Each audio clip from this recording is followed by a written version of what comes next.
Yes, yama obi bia good evening. Ediba akofra media so. And then yeda idin kan ya oni yesha bomada so be subscribe ama akofra media. Wo subscribe ewia o notification bell na wa turn no on edi ama akofra media. Abusia for comment section no bomada so do comment beba begu ho ama yen. Afi wi a share to all media platforms for mayen. Abusia for enedia me no ekasa no there is fire on the mountain. There is fire on the mountain. Edina asi. You see, if Muhammad will not go to mountains, mountains will go to Muhammad's house. Nina a concern here. Abusuapanin Kofi Owusu concern the late dead number a honsen semono. And then Abusuafo mu court. Acha say ye kosuni ehuri ya ne say ye say Paakoso youth no omu nyina akatwi omu nsam ne sen omo ba bewura Abusuapanin Kofi Owusu ni na mu mpaboa esan say wagu omo anim ase edi na ma Abusuapanin Kofi Owusu agu omo anim ase de ni nyina ne say Charles Kojofosu eye disia prekopre oye ohene awodi ade e wo Paakoso na nsensam ne de no die na esi ye Ghana Police Service for ede Abusuapanin Kofi Owusu ehye mu ede ni dwane ye. Let's go and watch the video. Ye ba ne ho bia no ye de beba aba be ka mo ho. Mo me yenko hwe video no.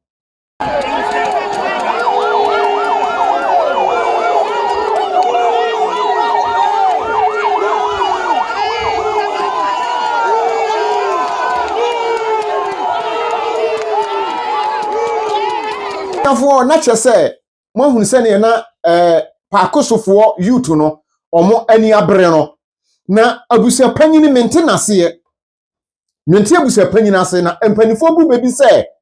ye wo abofra nyansani na panyini timifo panyini kwasea panyini jonjontie na ote ase nti se unya sta wo sa abusua we bi wa na se wo panyini bi se na so ye Abusuapanin a ka hu se tambia wani begu ase Charles Kojofosu ti ase kura no na wo Abusuapanin woni ne nka o na woni no enka na susu wo wie no ni wo nachi no wo na sese no wo pesa oji bibibia aboso na Paakosofo nsem o mo kan se Charles Kojofosu ye dihye na oye omohene a wodi ade otumfo brempon hene nti ebeka so otumfo brempon dihye prekope a woda otumfo kokumu na piao na se wafiri mu a wantimi ankwankobo Paakoso hene amane edie benti ani nyina ne se one Paakoso hene etwe amanso wo ba kofo ne Kojofosu etwe amanso dadi numba woni no entamu ngo Paakoso hene soso ono soso woni ne ntamu enwo afi onkwa wo ye nipa ben Abusuapanin Kofi Owusu aka Jay-Z se wan wo pese o kire den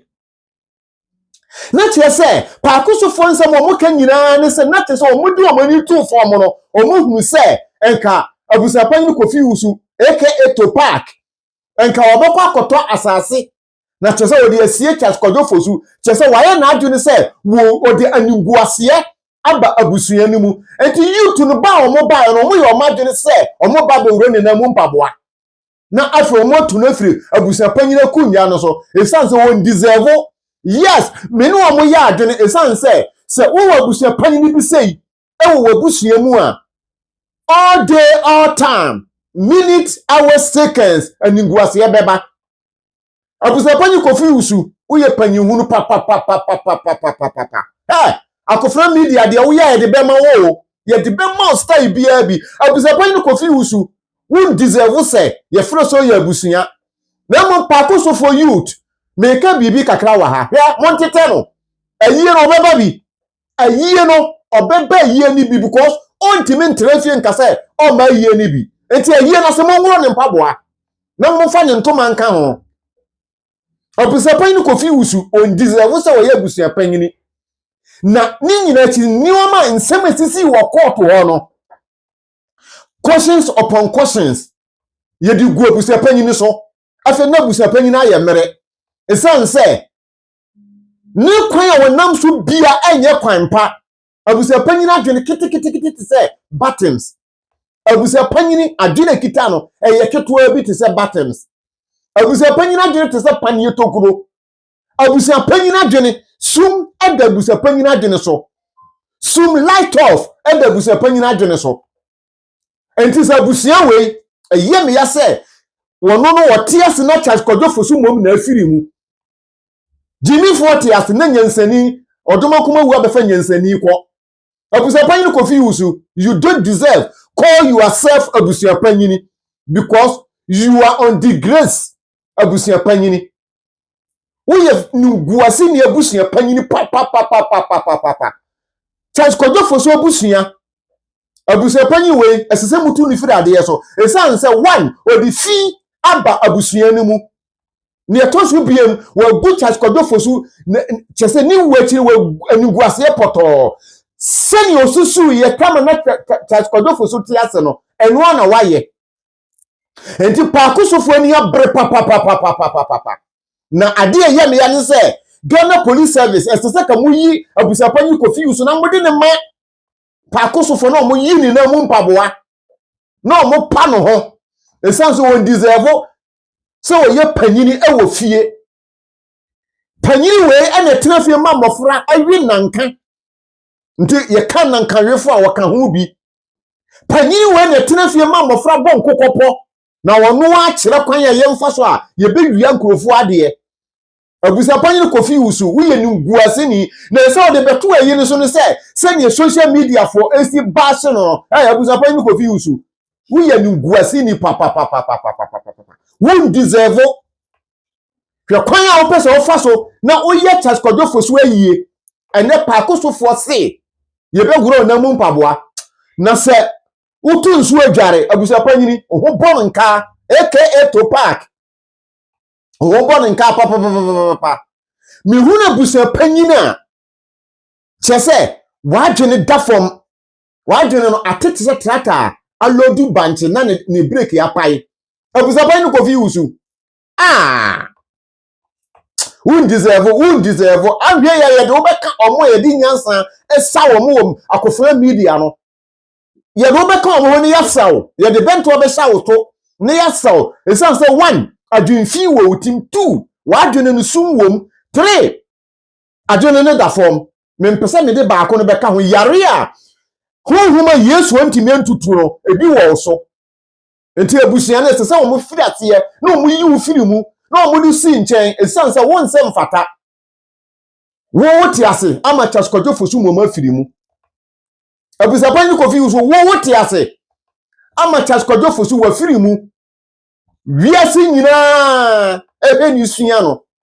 wo ti ase ama na firi mu se nya charge kodofo so na wu ya nka wo kra yenim sesa wo abusua bi se wo na ye panyini wo mu on the grace abusua panyini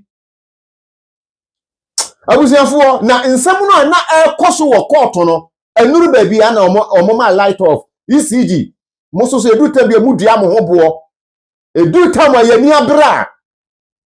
ye pensem bia so ye no ma so a na mudum light sesen ho na mudum light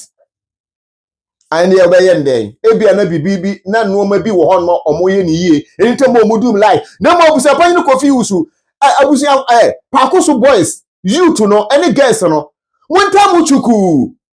na ayie no de sa ode ebeba 13th December aduru wa wie next month 13th December aduru wa wie enti munka makoma ntomo yam na mmom yesra mu sese mo kwa modena se ne mpaboa ne de mo bewro Abusuapanyin Kofi Owusu mpaboa no modena se mo bewro omo de matofo 10 kora na se mo kachi matofo ni bedwane na mo ngone na mo mpaboa esanso wo deserve ni pano a wo kwa no ho court a wo twe amanso no wo te ase no ne nka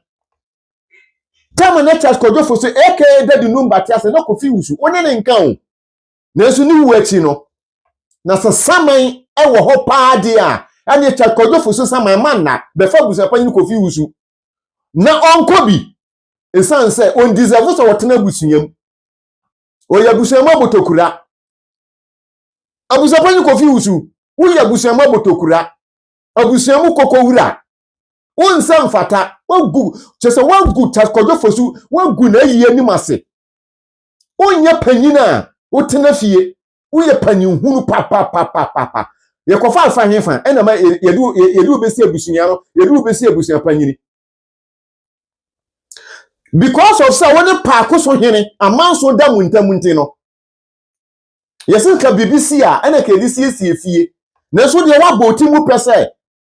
senka obekwa akoto asase na ka wasie church kodwo fosu Paakoso fo ahunu obrempom muya otumfo brempom dihye otumfo brempom hene adana tofom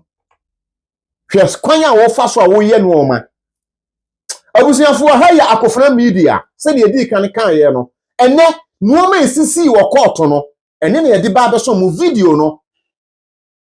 wa wani mo so no obra Confront media na wo ba wo behunu no bebre na kire wa adwene e wo comment section na se Abusuapanin Kofi Owusu ususu se Paakoso fo omongoro ne mpaboa